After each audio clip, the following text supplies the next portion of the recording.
untuk Pak Lutfi dan Pak Mukoam ya, untuk memperkuat standing position kita tentang desa untuk Indonesia Emas 2045. Silakan Mas Naji. Dah. Assalamualaikum warahmatullahi wabarakatuh. Halo. Ketoknya ngantuk ya dari tadi.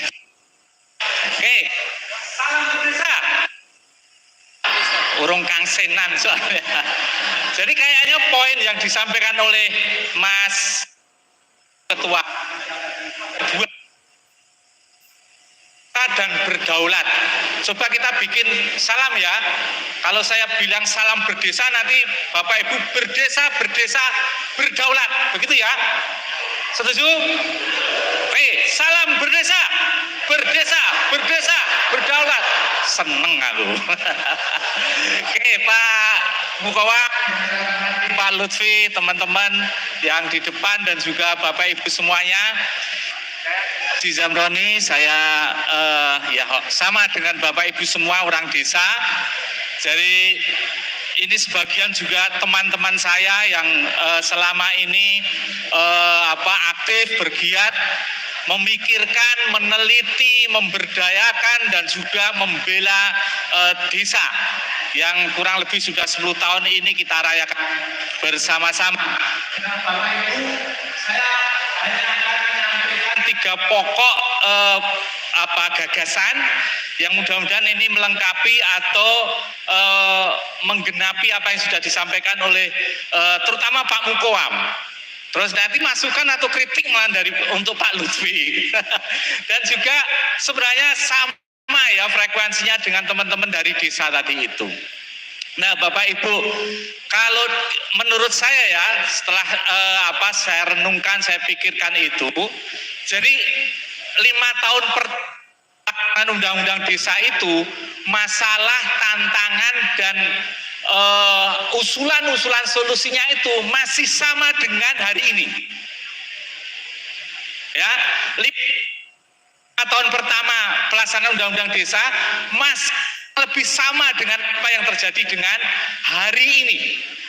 Yang diungkapkan oleh Pak Mukoam itu 5 tahun, 7 tahun yang lalu setelah pelaksanaan undang-undang desa itu dengan yang diungkapkan oleh Pak Mukoam hari ini. Pak Lutfi mewakili pemerintah Kemendagri maupun nanti kalau ada dari Kementerian Desa juga sama, selalu memberikan argumen pandangan tentang pelaksanaan undang-undang desa ya seperti itu. Teman-teman dari desa, dari Kebumen, Banjarnegara, tadi itu juga sama. Apa intinya? Jadi intinya itu ya, desa selama ini tidak dipercaya oleh pemerintah. Setuju nggak?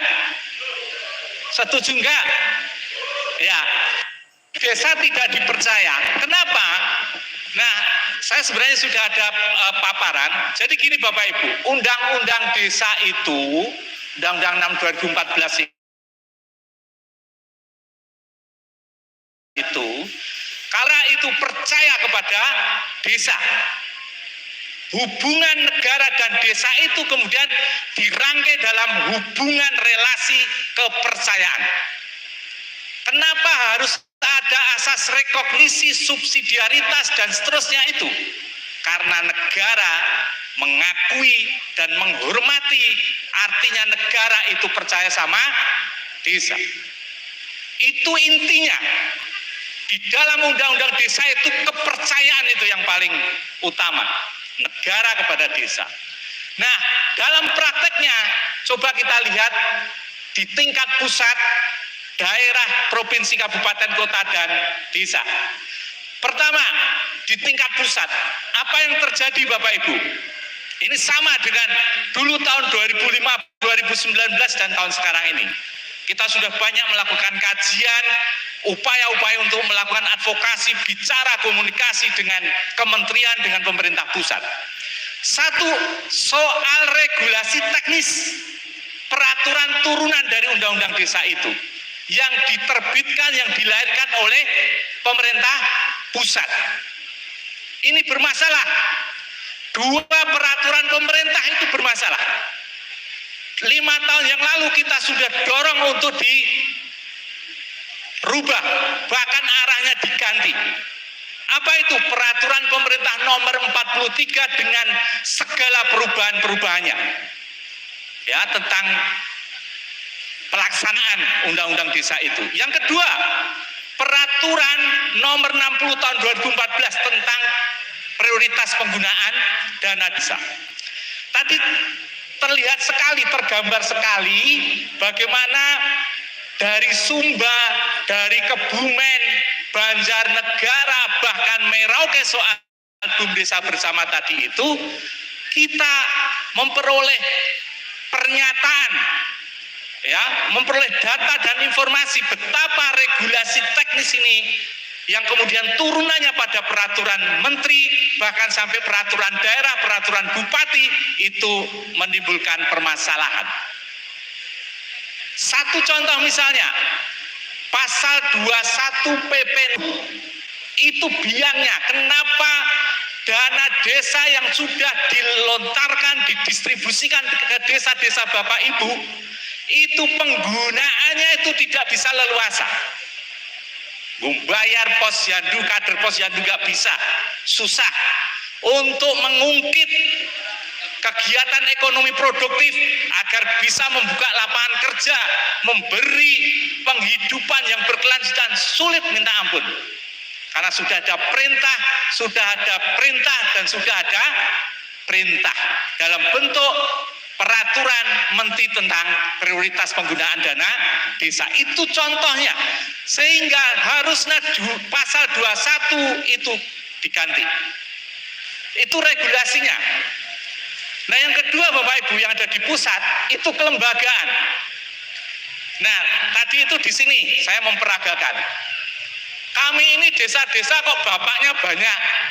Ini akibat dari soal kelembagaan yang double. Ya, ada Kementerian Desa, Kementerian Dalam Negeri, bahkan tidak double lagi, ada Kementerian Keuangan. Semua pengen, semua ingin apa yang menjadi kepentingan itu dilaksanakan oleh desa. Nah, ini yang menjadi persoalan di tingkat pusat. Yang ketiga adalah sumber daya manusia, kapasitas. Mohon maaf Pak Lutfi. Jadi kita sering berkomunikasi, berinteraksi dengan teman-teman di pusat. Tapi bagaimana pemahaman tentang substansi undang-undang desa?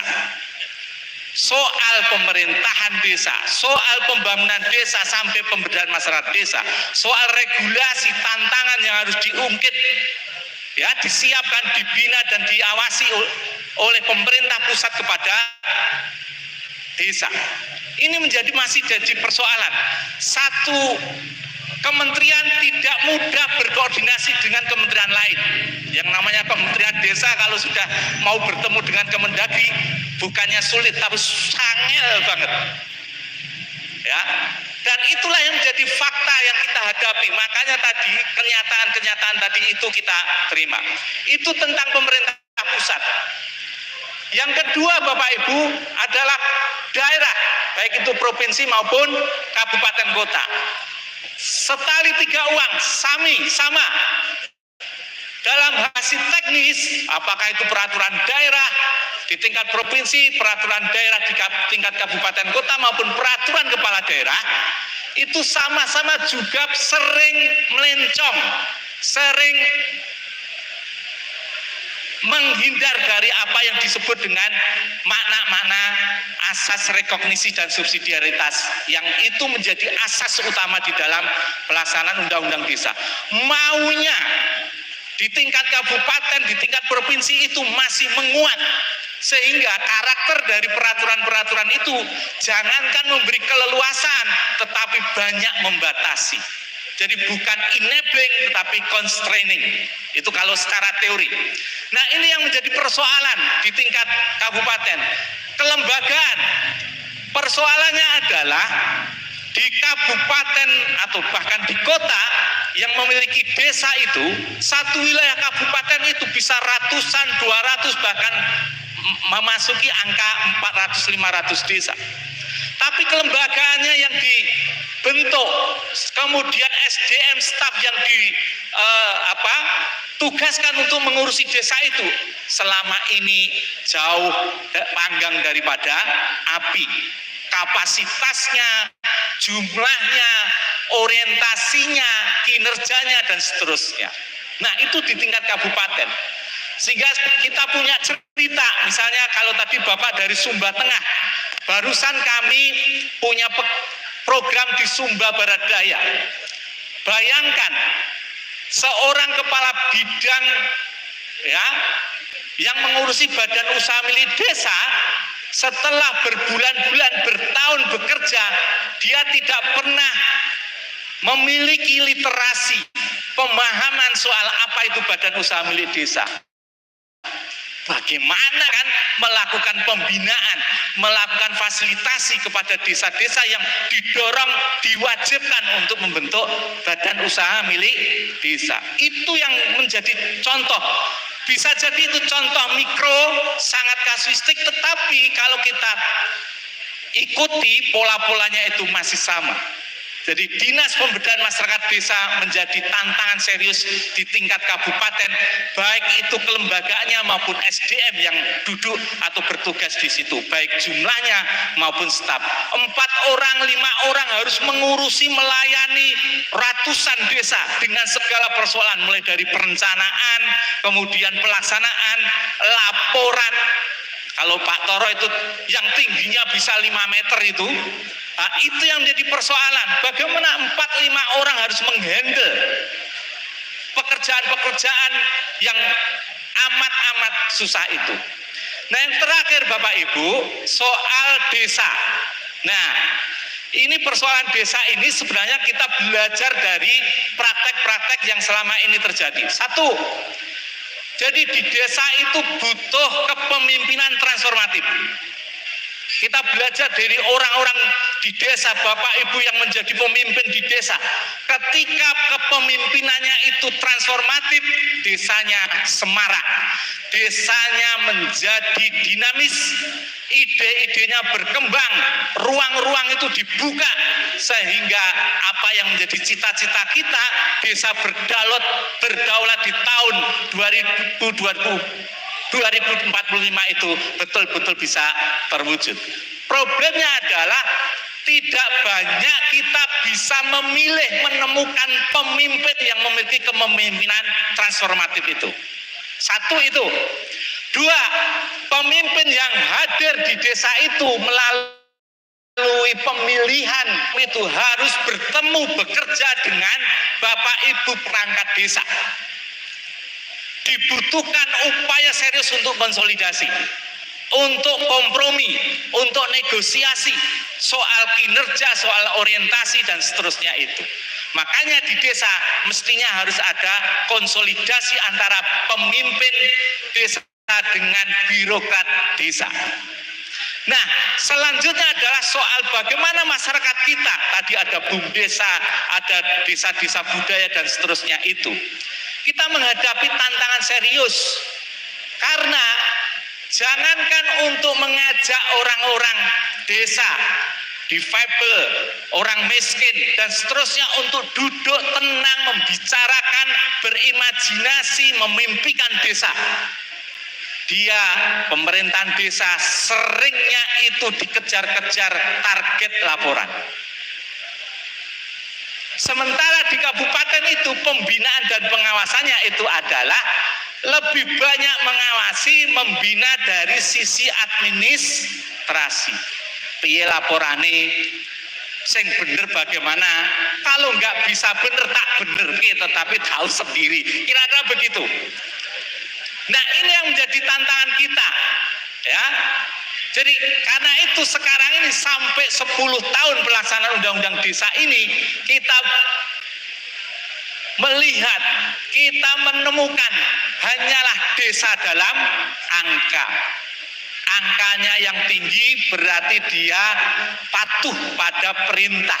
Oleh karena itu dia akan dapat permen, ya kan? Angkanya yang rendah, oh berarti tidak mematuhi sama perintah, nanti dapat pil atau jamu pahit. Jadi desa dalam angka itulah yang menjadi serius kita. Padahal kita mau berdaulat, kita mau membuka ruang desa itu menjadi ruang hidup, kehidupan dan penghidupan. Nah Bapak Ibu, terakhir sekali saya ingin menyatakan bahwa satu solusinya, usulan saya begini. Ini sama dengan apa yang saya dan para aktivis pegiat desa 5 tahun yang lalu. Satu, usulannya adalah ganti itu peraturan pemerintah nomor 43 dan 60. Jadikan satu peraturan yang itu membela desa. Serius ini, ya. Jadi peraturan pemerintah itu harus ditinjau bahkan diganti. Dua, nah ini Pak Lutfi, dari sisi kelembagaan yang ngurusi desa itu satu saja. Bapak ben ora akeh. Satu. Jadi apakah nanti kementerian apa namanya, tetapi satu. Jadi urusan pemerintahan, urusan pembangunan, urusan pemberdayaan ya jadi satu. Satu rumah. Sehingga kiblatnya Bapak Ibu di dalam berdesa itu satu. Nah yang terakhir, saya pikir ini ada persoalan besar, bagaimana agar undang-undang desa ini tidak lagi disederhanakan, disimplifikasi, kata Pak dari Kebumen tadi itu, seolah-olah undang-undang desa itu hanyalah dana desa, gitu. Jadi jangan sampai undang-undang desa itu hanya seolah-olah mengdana desa. Tetapi di sisi lain banyak hal berkaitan dengan politik, berkaitan dengan sosial, berkaitan dengan ekonomi pemerintahan dan masih banyak lagi. Itu sudah diatur, dibikin ketentuan yang sedemikian rupa di dalam undang-undang desa. Sehingga kalau 1, 2, 3 nanti itu dipenuhi, Bapak Ibu, terakhir usulan saya adalah bagaimana kita bersama-sama menggunakan dana desa itu untuk mengungkit sehingga ruang desa itu betul-betul menjadi ruang hidup, ruang kehidupan dan ruang penghidupan panguripan kita sama di desa secara inklusif dan berkelanjutan. Itu yang bisa saya sampaikan. Saya semangat sekali. Terima kasih di Kongres Rakyat Desa ini. Terima kasih. Assalamualaikum warahmatullahi wabarakatuh. Terima kasih banyak kepada Bung Naji. Bung Naji ini teman yang sudah sangat lama ya, sejak banyak sekali melakukan penelitian, advokasi dan pendampingan terhadap desa ya, dan sampai dengan sekarang ya, pernah juga menjadi direktur IRE, Institute Research and Empowerment ya, dan sekarang mengelola dan mengurus Alterasi Indonesia. Satu kata kunci yang disampaikan oleh Bung Naji bahwa negara sampai dengan saat ini